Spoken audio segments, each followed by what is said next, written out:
We are talking real estate this morning, and we're joined by Wes Davidson in the studio with us of PRD Nationwide in Horsham. Wes, good morning. Thanks for joining me. Good morning, mate. How are you? Fantastic, actually. Now, we actually last week talked about selling your home. Let's go the other end of the pool, buyers. Yep.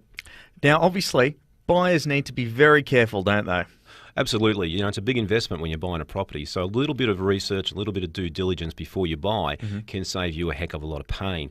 The premise of selling real estate or buying real estate is caveat emptor, which means buyer beware. But having said that, don't be under any illusions that the agent can mislead you in any way, shape or form, because when you're buying through an agent, there are actually quite severe laws of disclosure. And so they must disclose anything that they are aware of, which is materially relevant that may affect your decision to purchase. So it's actually a lot safer for the buyer to go through an agent rather than the owner direct. Due to consumer law updates over recent years, but very much so, very particular, very strong remedies at law against agents if they give you false or misleading information. I don't know anybody who would be that stupid to do it deliberately. But you don't have to do it deliberately. They can even just do it carelessly by saying, oh, yeah, no, it shouldn't have white ants. And it turns out it has white ants, agent can be sued. So that was, the correct answer would be, look, go and get investigated. I'm not qualified to make that decision. So it's actually in your best interest if you're buying a home to go through agents, because you were telling me about Section 32.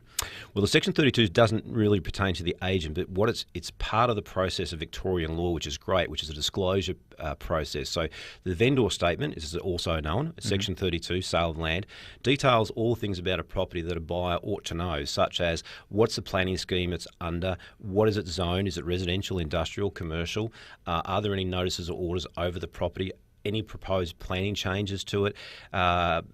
We're looking for restrictions on title, the caveats. We're looking for easements, covenants, all the various things. So really, pretty much, it's ticking every single box you can go through, isn't it? Just about. There is more, comes later, requisitions on titles. But what I would say to you is before you make an offer to buy a property, before verbally or any other thing, request a copy of the Section 32. It should be on hand for you to inspect when you get interested in the property.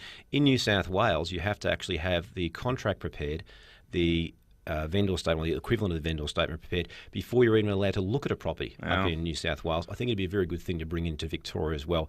But look, ask for the Section 32. They're usually on order. Most of this stuff, by the way, you can now get online. If you go to ANSTAT, ANSTAT, you can get your planning certificates and title searches and that yourself online, and they're relatively inexpensive. Well, and even easier than that, you can just go to an agent like yourself at Wes Davidson PRD Nationwide. Well, Wes, thanks so much for the chat this morning. Thanks for coming in on a Thursday as well. That's fine. But if you want more information or more real estate tips, or to catch up on any of the previous chats that we've had, you can head to the PRD website or the social or the Twitter. You've got everything under the sun. Got it all covered. And good luck tomorrow down at the Children's Hospital Appeal. Good cause. Hope everyone gives towards it. Thank you very much, Wes, and we'll see you again next week. Indeed.